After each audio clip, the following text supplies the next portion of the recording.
Okay.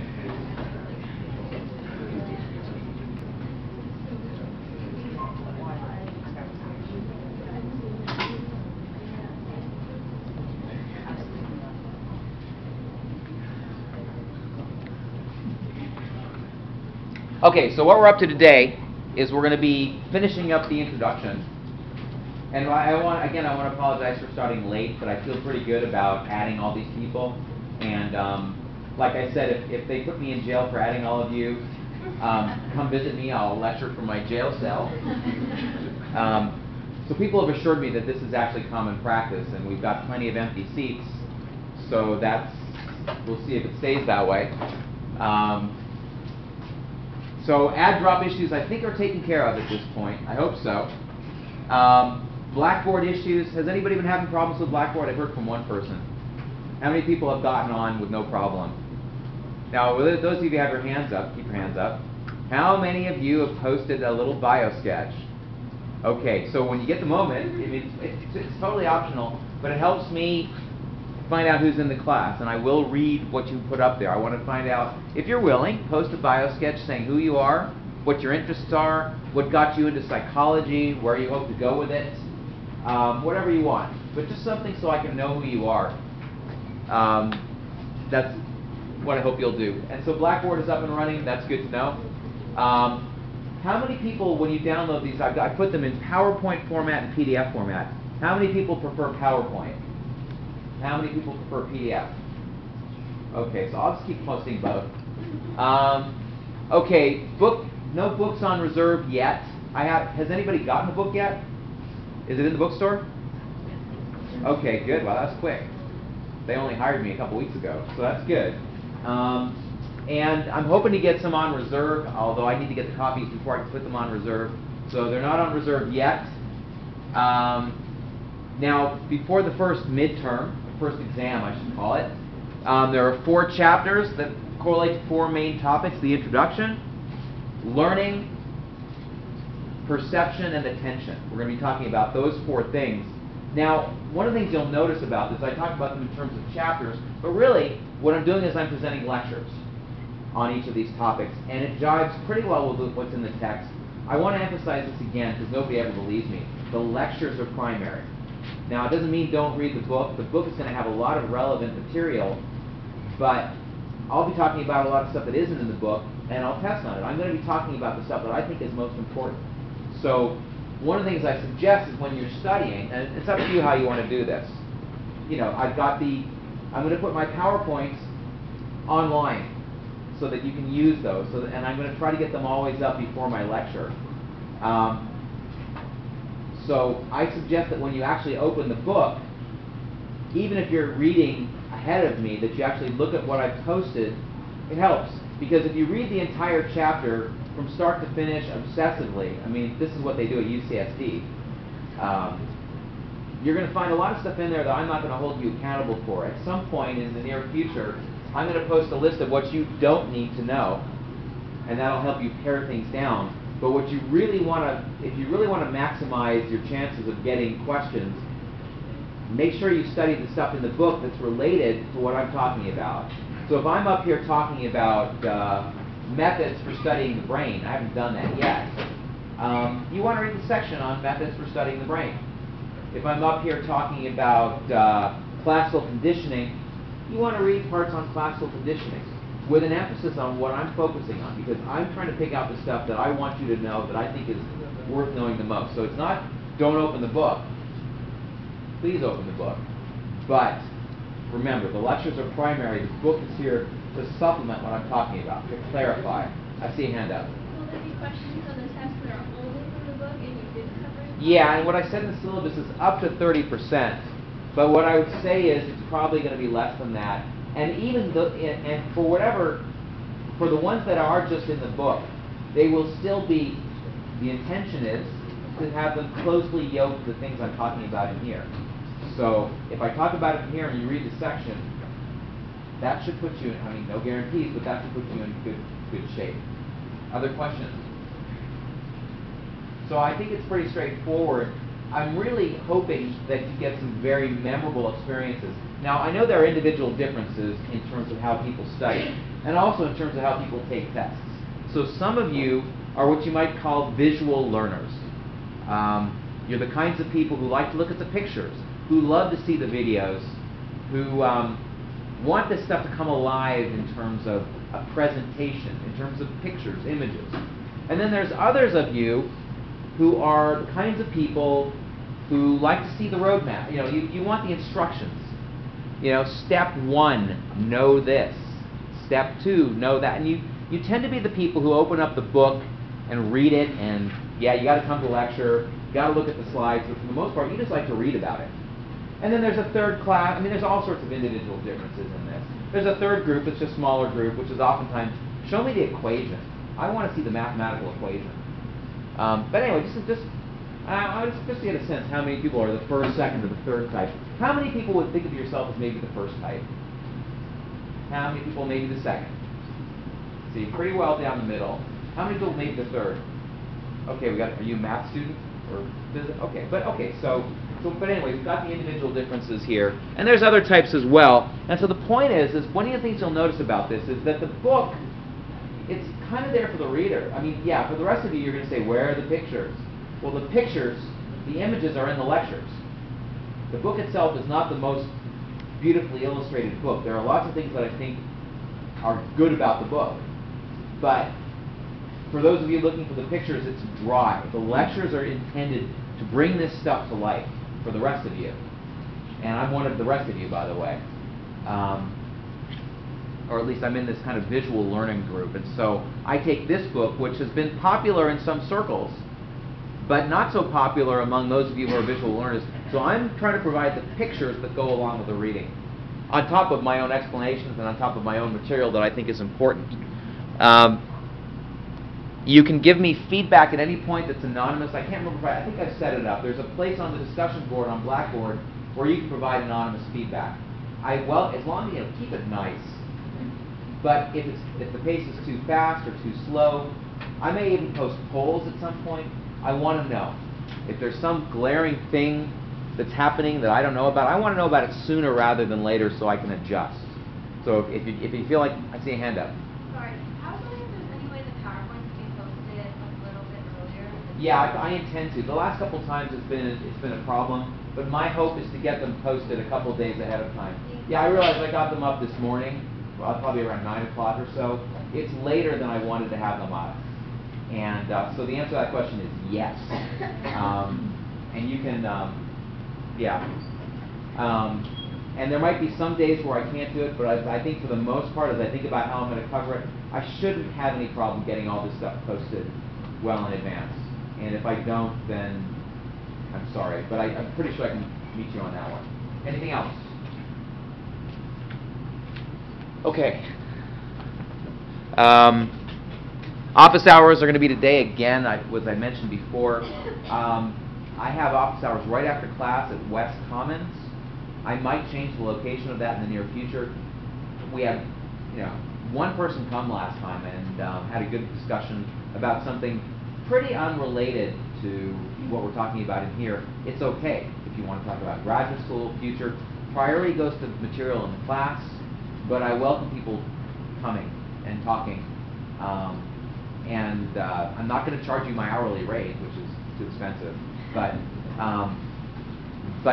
if you want to come and talk about anything related to school, grad school, future, careers, anything in the class, clinical psychology, mathematical psychology, perception, the brain, whatever, or if you just want to come and say hello and have a coffee, please do it. It's right after class.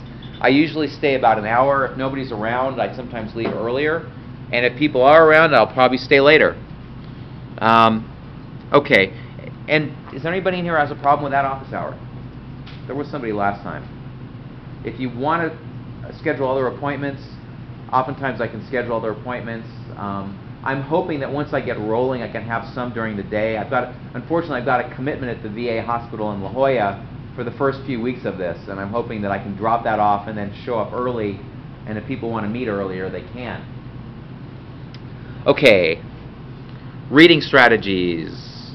When you do open the book, You know, if something's in the subject headings, or it's in bold print, or if it's in the figures, if there are key terms, and by all means, if there's something that I emphasize in my lecture, focus on that, by all means. And as I said before, study the lectures and reading together simultaneously if you can. I think it's in your interest. Okay, so before I get rolling, I'll show those of you who haven't seen my little 4-minute intro. Come on, computer. What is going on here?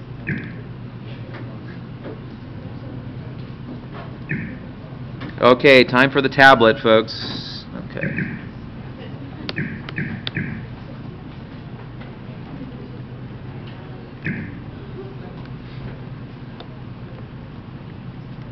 Ah, this is going to drive me crazy.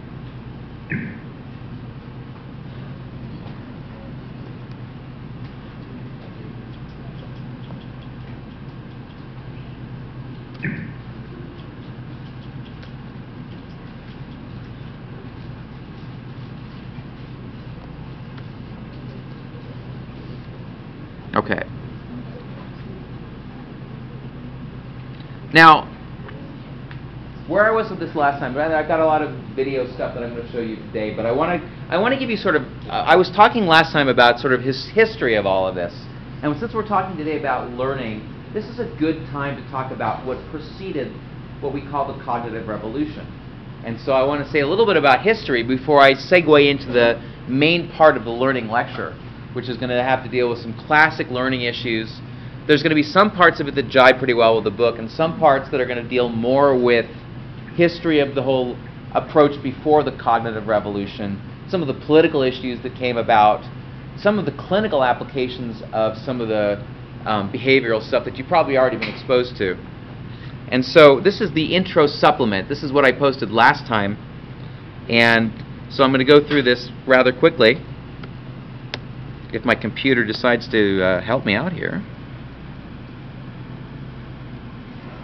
Okay, and so I want to talk about the history of all this. I want to talk about the growth of cognitive psychology. I want to talk about the information processing approach. And then I want to go back and talk about things like computational complexity and constraints, which are actually still in the intro lecture. And then we get into the learning lecture and to some stuff that I hope is interesting. Now, I've talked before about introspectionism, this idea that well over 100 years ago, the main methods in psychology had to do with, I'm going to look inside my mind and report to you what I see. And there were other methods as well, but this is the classic early approach to studying the mind. And experimental psychology in the time of Wilhelm Wundt in Germany, 120 years ago, 100 years ago, involved training people to introspect. And it's something you see in Eastern traditions that still exists. But in the Western traditions, there was an idea about 100 years ago that this might not be the way to do things. And so then we had, for about 80 years, we had what we called behaviorism. You've all heard of it. This idea that let's not deal with the mind. It's something you can't observe. We need to deal with it. If we want psychology to really be a science, then we need to deal with behavior, clear behavior. And then in the 50s, and really going into the 80s, there was what we call the cognitive revolution. All of a sudden, people started rebelling against this notion of just behavior as being what was important. The computer was being developed, among other things. And you could talk about internal processes in the computer, but these behavioral psychologists would jump in and say, we can't talk about internal processes really in the mind because we can't observe them. And it was a problem. And so this cognitive revolution starting in the 50s involved a huge dissatisfaction with behaviorism and also the rise of computers. And we'll hear later in the course from Herb Simon, the Nobel laureate. We've got a number of Nobel laureates in this field of cognitive psychology. One of them his name is Herb Simon, and we'll hear about how he used computer simulations and computers as a way to sort of model and think about what happens in human cognition and in the human mind. And so one thing you want to know about, and I've already said it before in my previous lecture, but you want to know about this thing called the learning performance distinction. The idea that just because I don't show you something with my behavior doesn't mean I don't actually know how to do it. And this caused problems over the years for the behaviors. So they could teach a rat or a human to do something, they think, or a human might do something, and they wouldn't necessarily show that they know something without a reward. And so this is something for those of you who are studying for the GRE, this won't be something I'll test you on. Edward Chase Pullman in Berkeley, back in the 20s and 30s and 40s, would take mice and have them just simply roam around the maze. And he wouldn't necessarily give them anything to suggest that they go out to the other end of the maze. There was no cheese at the end of the maze. They'd simply roam around. Well, it turned out that even though those rats weren't being reinforced in any way, they were still learning the math. Because once you put a piece of cheese there, immediately they're out of the maze. They know how to get out of the maze, even though they're not showing it. So there's a difference between learning. You can learn how to get out of the maze, but you won't show it, you won't perform until there's a reward or a reinforcement. And so this learning performance distinction, in some people's minds, caused problems for the classic behaviorists. And so it opened the door toward what we might call a cognitive psychology.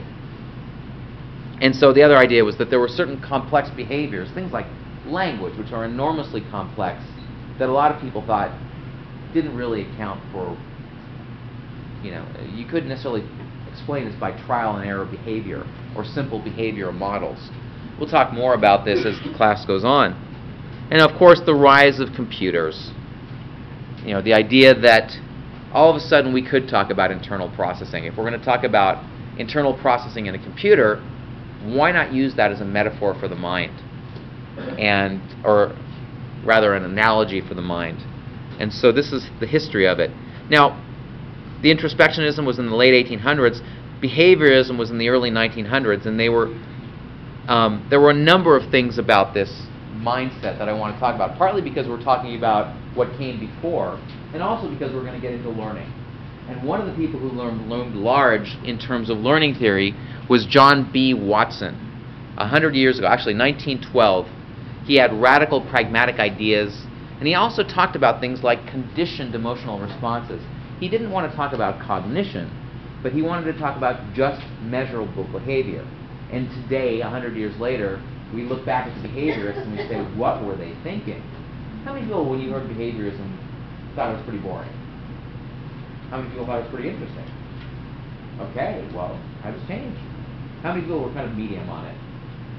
Okay, well, I think that there are probably some really good people teaching this here, if I'm not mistaken. But I want to maybe frame this in a way that will be memorable. So there's John Watson. And what I'd like to do is I'd like to start with a video that says something about Watson.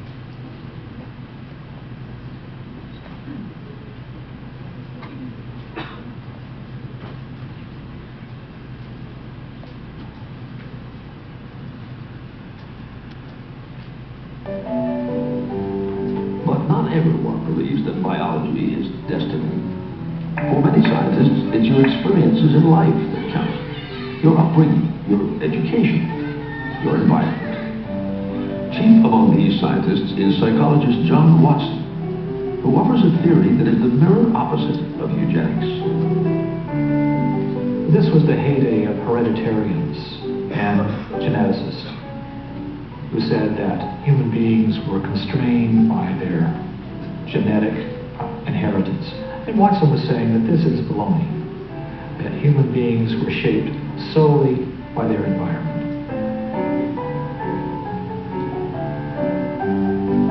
Over the years, Watson studies the behavior of babies, hundreds of them.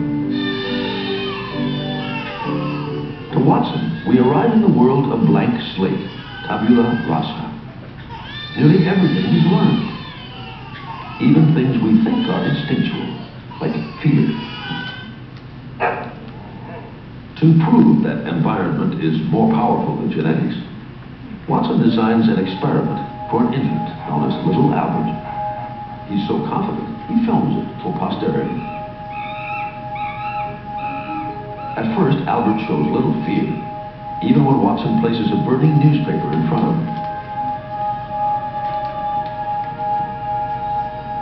Albert is also unafraid when he encounters a white rat for the first time in his life. But then, Watson shows Albert the rat accompanied by a loud clanging noise. One of the few things that upsets little Albert. And he does it again. And does it again. Eventually, Albert learns to fear not just the rat, but all furry things, even without the loud noise. In Watson's mind, the little Albert experiment is a success because it proves that fears are learned, not inherited. Watson calls his theory behaviorism and begins to popularize it. He urges parents to take active control of their children's upbringing by shaping their environment. To think of the home as a scientific laboratory. But Watson's interest in childhood is purely professional. He didn't like children much. He referred to them in one of his many statements as always squalling and shouting and dirty and wanting to be fed and sort of a nuisance. It's clear he didn't particularly like them in his own environment, but he felt that the good society required shaping individuals right from day one, and to do that right from day one you have to start with babies. Ebullient and self-promoting, Watson gathers a wide and appreciative audience, which holds in high esteem any scientific thinking on the subject of child rearing.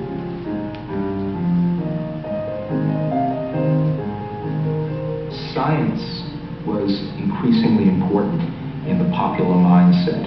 If science said something, if scientists tested, if scientists experimented, well then it must be so. But the appeal of behaviorism runs deeper. Its egalitarian philosophy and outlook seems to reflect the very spirit of democracy. Watson was the voice of the American dream. And the American dream was that this is the land of opportunity. You can become what you would like to be, even if you're not there yet. And at least if you don't do it in your lifetime, this is the land in which your children can do it. Well, there's a number of things in that I want you to notice.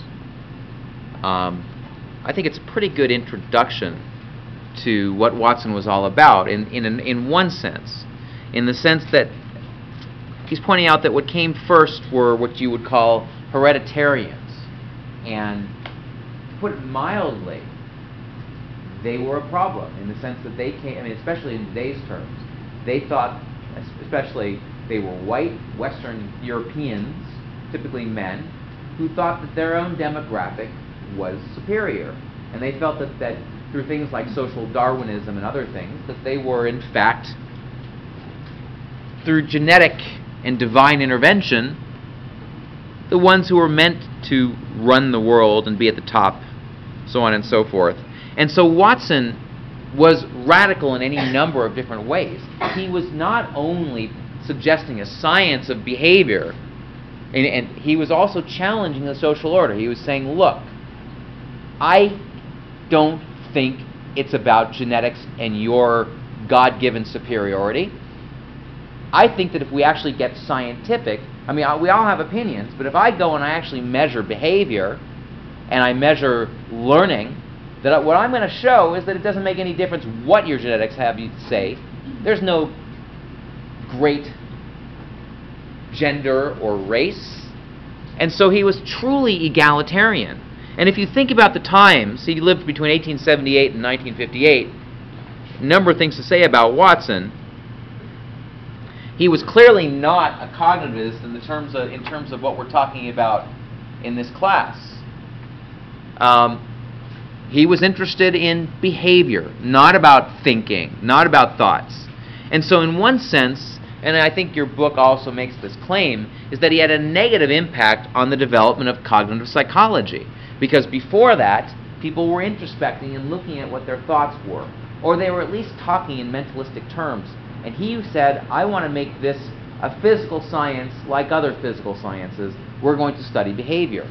But part of his rationale had to do with the spirit of the times and his revolutionary idea that men and women are essentially created equal, and their learning history is what matters.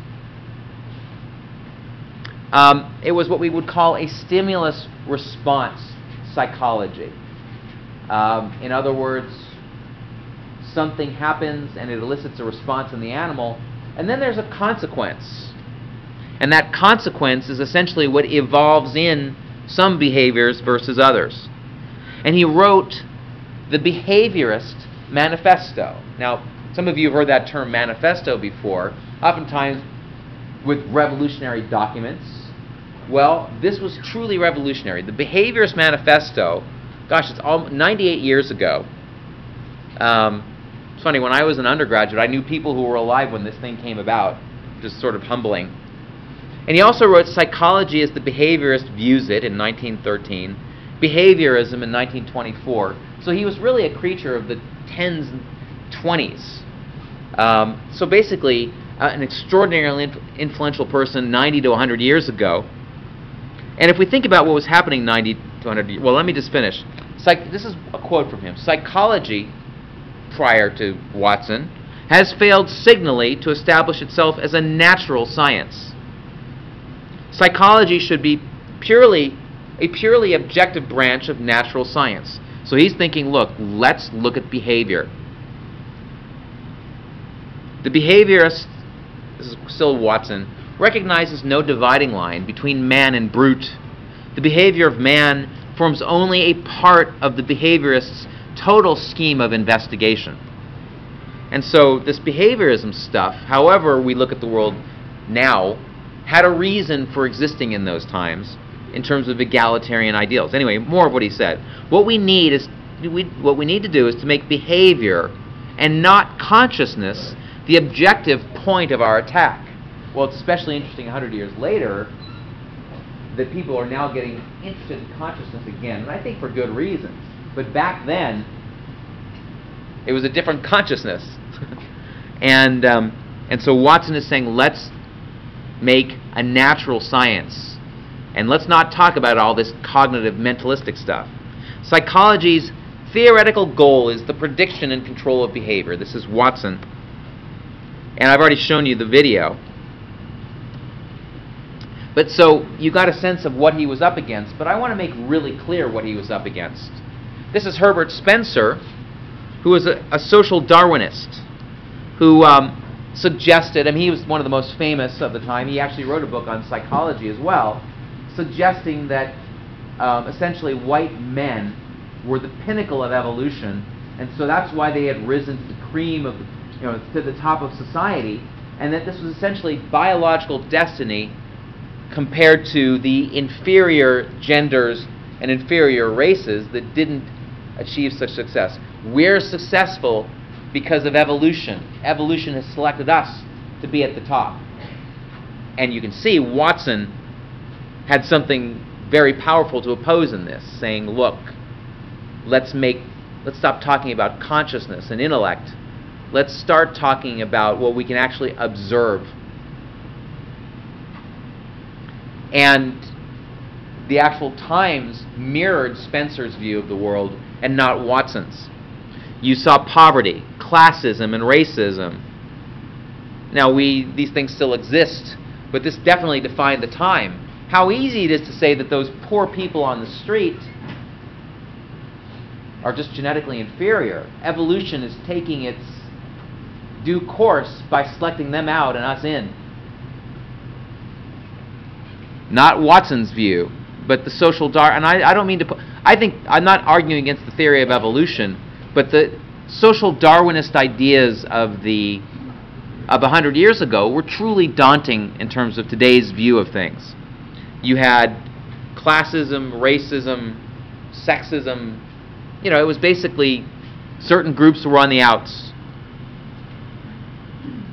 These are photographs of Chinese laborers who were brought here to work on the railroads, and if you go back 100 120 years, they lived in many cities across the United States, and at some point were kicked out, pushed aside. Actually, if you go to Tecate, Mexico, you'll find many of their living relatives living in Tecate.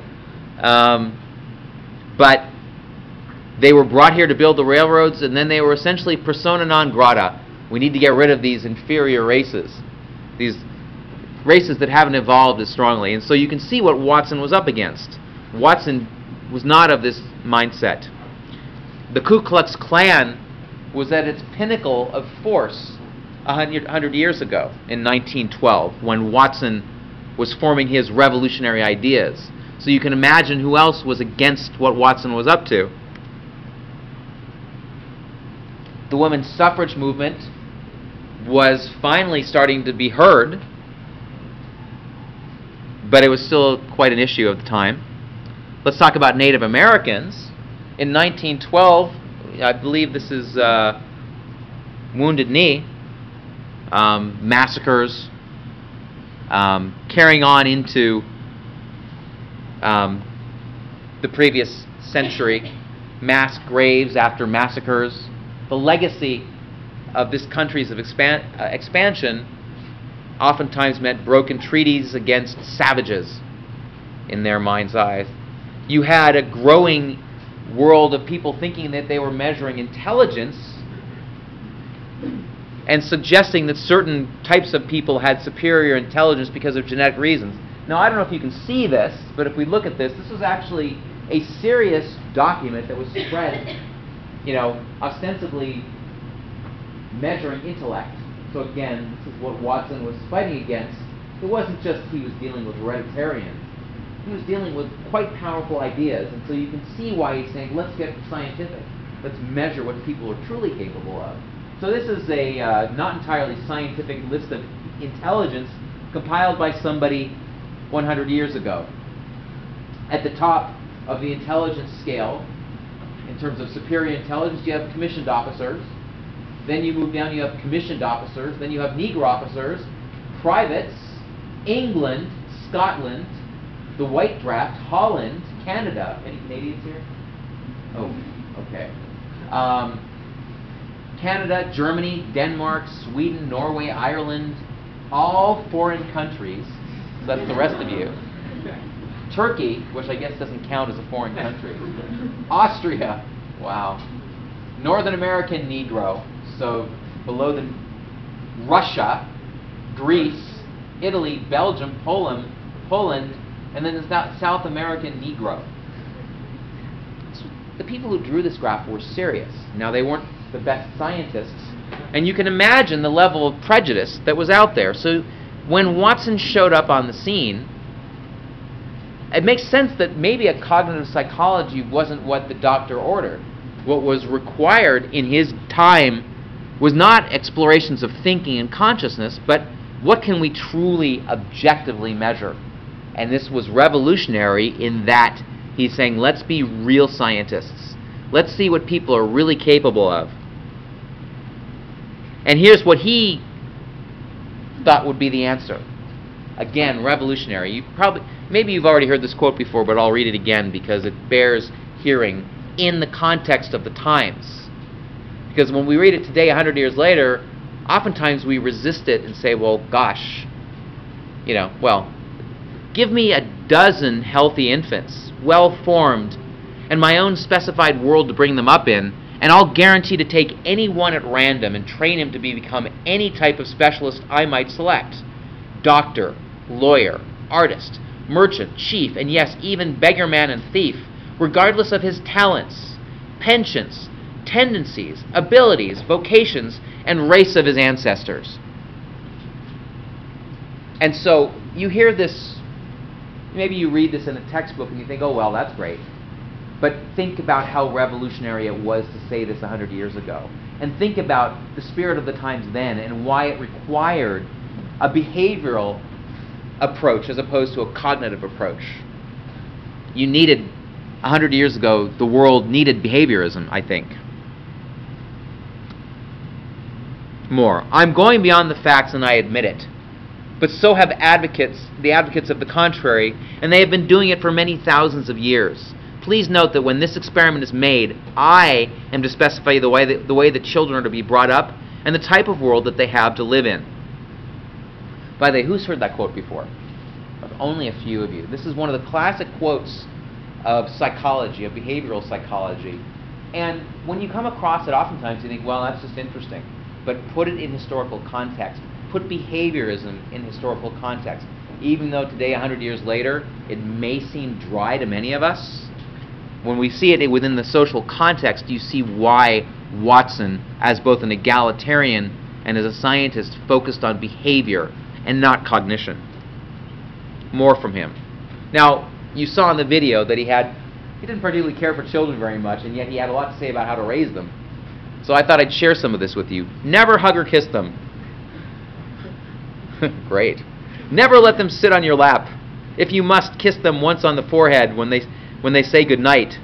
Shake hands with them in the morning. Give them a pat on the head if they have made an extraordinarily good job of a difficult task. Try it out.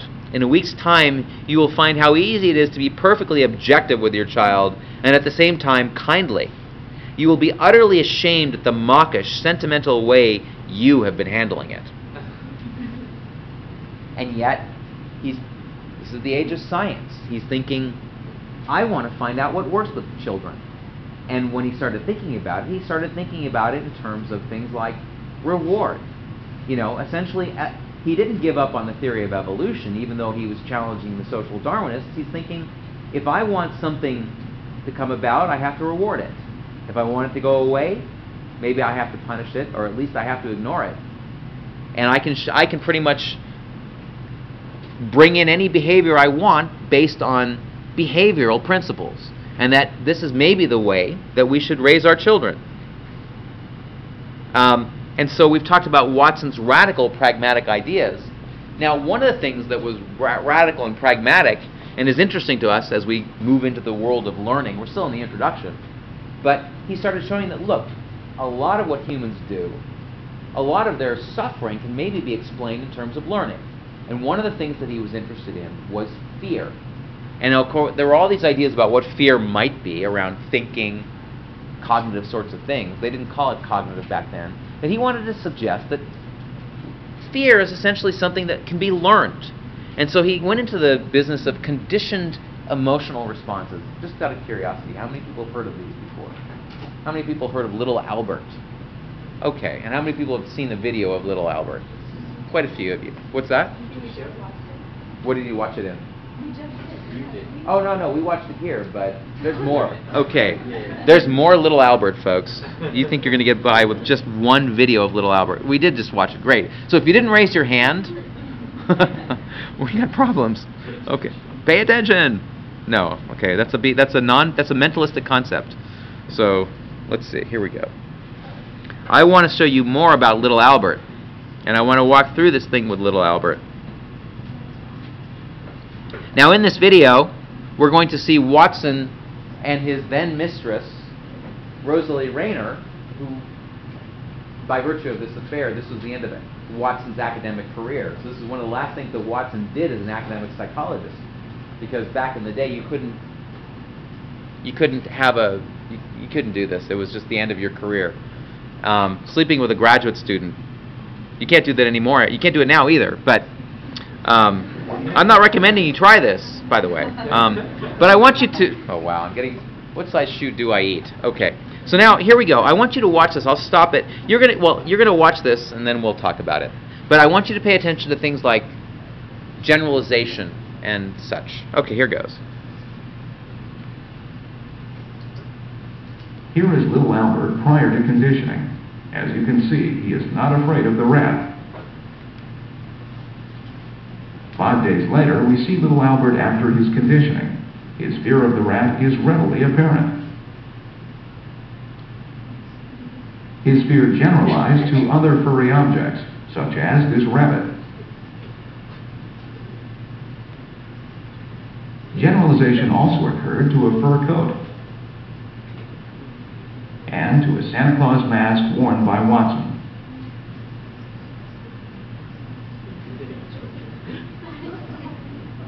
Now, that's probably not the most persuasive experiment you've ever seen in your life, and yet it was profoundly important back in the day. And here's Watson making good on his promises. He's saying, look, I can explain fear.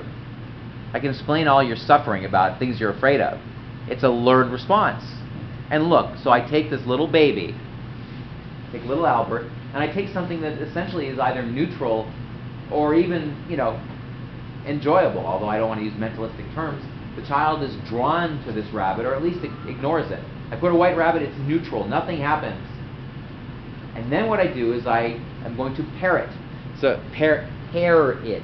So I take the rabbit and I make this horrible clanging noise behind the baby, so that the rabbit and this clanging noise, which is not very pleasant, are paired together.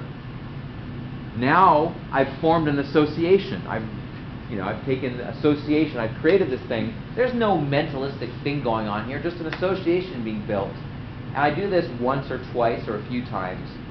And now all of a sudden, little Albert reacts to the thing differently. I put the rabbit in front of him. Now he starts crying. I put some other things that are furry that are sort of similar. He starts crying. There's all these things that used to be neutral. There's generalization. So there's this white rabbit. If I do other white furry things, or take other white furry things and put it in front of little Albert, they generalize. That fear is going to generalize to similar objects. And so you had stimulus generalization, you had associations being built, and Watson saw this and he thought, well, okay, I can now explain how things like fear get learned, and especially pathological fear. Now, in the process of all this, there's a reason there's not much more to this film. Well, there were pictures and all, but at some point, little Albert's mother walked into the room and saw what was going on, saw her baby freaking out, grabbed the baby, ran out of the experimental room and into oblivion. We don't know what happened to little Albert. And all the ethicists point to this and say, well, look, this is unethical treatment of infants. And in fact, it's one example that they use is saying, look, you have to be very careful with your subjects. We don't really know what damage might have been done to little Albert. I mean, they tortured him at this early age, and who knows what he turned into. We don't know what he turned into. We have no idea what happened to little Albert. But anyway, so you get the basic idea. And so we talked about conditional emotional responses. Now this is all by way of introduction. This is Watson before anything cognitive. This is him saying, look, we need to be studying behavior. And so I hope that as we become maybe more sympathetic toward the cognitive cause that followed it and the cognitive evolution, I hope that you can take this. And first of all, I want you to understand the elements of behaviorism that preceded it. I want you to be able to distinguish between a behavioral experiment and a cognitive experiment, or cognitive conceptualization. They're not talking about things like the unconscious either. So there's, this is not just rebelling against all this other stuff. It's also rebelling against people like Freud, who wanted to talk about the unconscious. And psychopathology is being about deep unconscious things. Here's Watson saying, let's look at behavior. Okay, we all have biases. There are things we can't observe. Let's be real scientists and objective about what's really out there, and not concern ourselves with the things we can't observe. Okay. And so I want to say a little bit more about conditioned emotional responses, learning to fear, and this is going to be related to the learning that I'm going to be talking about as well. And so there actually is research, even today, that we agree there's no doubt that we can learn fear through these sorts of associations. And I'll have a lot more to say about it as I segue into learning. Watson and Rayner conditioned little Albert to be afraid of white rats while pairing the neutral stimulus, rats, with an unconditioned stimulus, or loud noise. And within days, Albert was not only afraid of rats, his fear had generalized to other furry objects. And so if we think about it in this way, and I'm going to go into this in more detail, how many of you have been exposed to the typical Pavlovian idea of unconditioned stimulus, etc., etc.? Anybody not? Okay, so this is going to be review. And I realize even though you all know it might be a little bit rusty. But the basic idea here is that you have an unconditioned stimulus. In other words, if I take a hammer and bang it against something and make a horrible noise, that's just inherently going to be scary. Well, it's going to evoke avoidance behavior. or crying or frustration. You know, there's going to be something. So I take this unconditioned stimulus, which inherently evokes a particular response, and that there's an unconditioned response, which is just crying. So this is just the nature of things. If I go up to a baby and start clanging on a trash can lid, a metal one, not a plastic one, it makes a horrible noise, the baby starts crying. Natural physiological response to threat. And I take the neutral stimulus, which in this case is either a rat or a rabbit. Actually, I get my rats and rabbits mixed up in these experiments.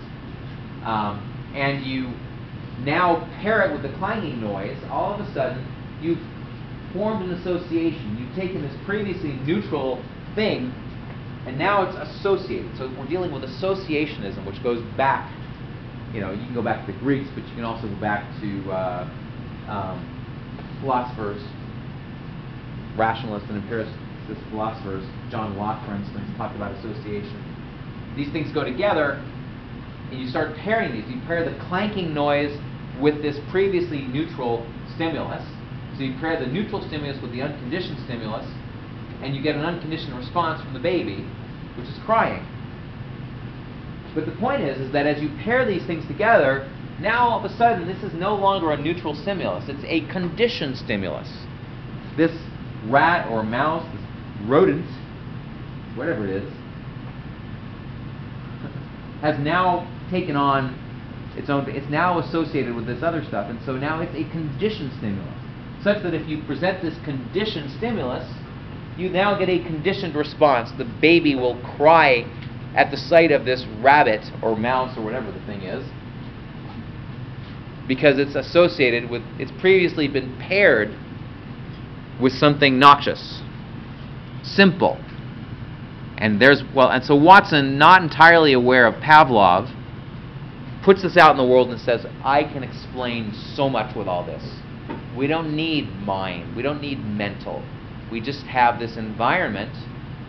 And if I control it a certain way, I can create fear, I can create love, I can make people become certain types of people and not others.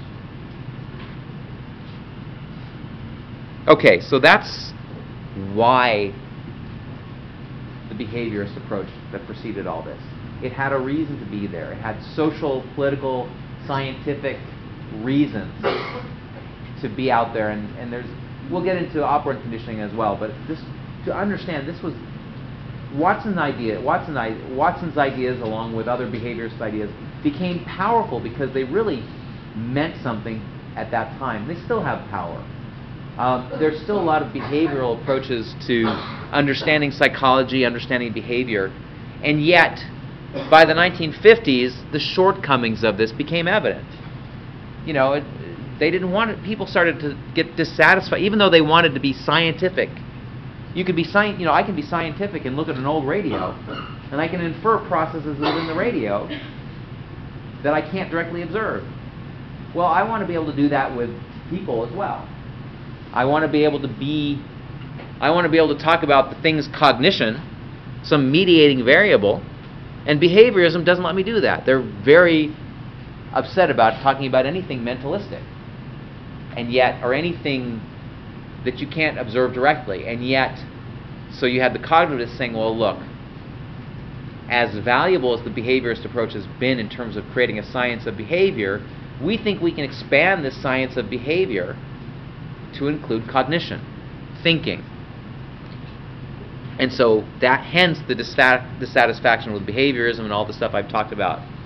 So within historical context, it had a reason to be there. Now, as the cognitive, just more about the history of this, as the cognitive revolution came about, now we'll talk about what happened in the 50s, and we'll say a lot more about, I'm not going to show you the video about this now.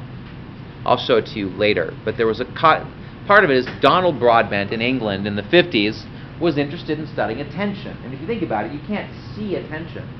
You can't look at somebody and say, that's really, we can look for the person's behavior, but you cannot measure behaviorally something like attention. You have to infer it.